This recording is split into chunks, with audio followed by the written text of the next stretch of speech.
Hi everyone, Anthony Fantano here, internet's busiest music nerd, and making a video to ask you a question. So, let's say you make music. Let's say you produce music yourself. When is music you made not yours? Answer: when Universal Music says that it's theirs. Okay, so late last year, I blogged about a little EP, kind of a mini album from an R&B slash kind of hip-hop outfit called After the Smoke. The EP's title was White Girls and Red Velvet Cake. And there were a couple really good tracks on the EP. Didn't love the whole thing, but still, some standout songs. And one of the standout songs on the release is a track called One in a Million, or OIAM, produced by the group After the Smoke. And it doesn't sound like there are any samples in the track either, just some really kind of chilled out synths and some drum sequencing. Now in 2010, the duo actually opened up for Yelawolf, and they traded some emails, talked a little bit, and were planning on featuring him on a track, maybe even on that One in a Million beat, but things kind of fell through once he got signed onto Shady Records. So in 2011, After the Smoke actually drops the album,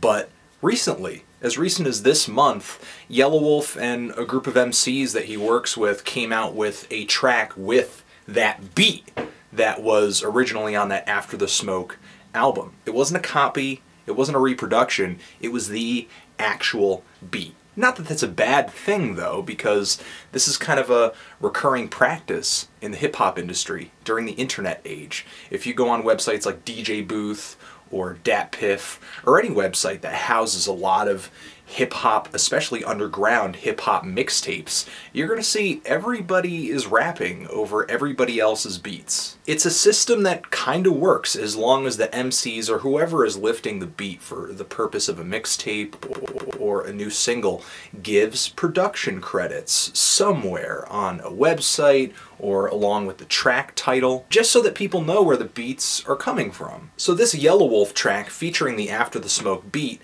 I guess, leaked or just got released without any production credits whatsoever, which isn't the biggest problem in the world. What's kind of a bigger issue is that now, when After the Smoke tries putting this song up on YouTube, they're getting takedown notices saying that Universal actually owns the rights to the song that they created. And they've tried appealing to YouTube too, saying, hey, you know what, we actually own the rights to this song, but because Universal has more say than they do, they've basically been told that, yeah, you know, we're rejecting your appeal. Now in the end, do I think Yelawolf is wrong?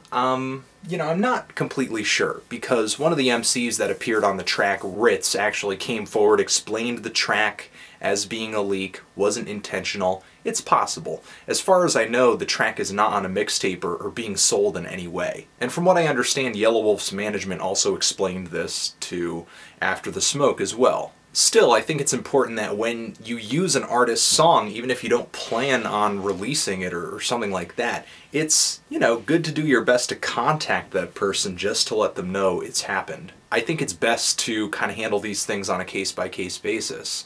What gets things really screwed up is when media companies and labels end up getting involved and then claim that they own the rights to something that they really don't. Honestly, I think Universal and whoever is working on their copyrights is who's messed up here, big time. And what's even funnier is that these media companies are working to shove copyright and intellectual property law legislation down our throats, but they're being pretty lazy and irresponsible when it comes to respecting other people's copyrights. The internet is just kind of this free schoolyard of ideas, and everybody's trading ideas, everybody's sharing and using one another's ideas, but media companies are kind of coming up and being bullies about who can and who can't use the ideas that they make. And then they want to come up and then kind of use the stuff that we're making and we're sharing, and it's not cool like that.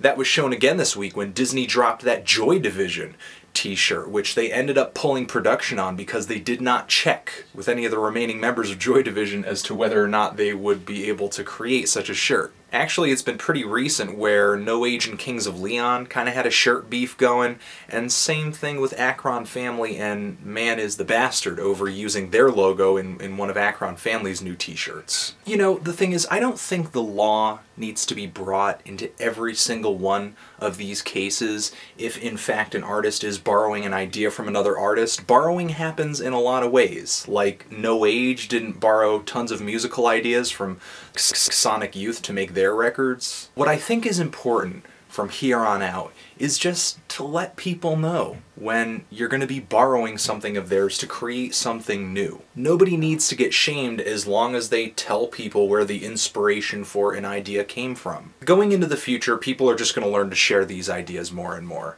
The issue I have right now is mostly with media companies who expect their ideas not to be borrowed while they have the ability to freely borrow everyone else's. There are some articles and interviews and just internet posts down below this video just sort of linking to information in regards to this Yelawolf Universal After the Smoke issue. Let me know what you think of this situation. Do you love it? Do you hate it? Why? And what should I talk about, review, thing, comment, question next? Anthony Fantano, forever.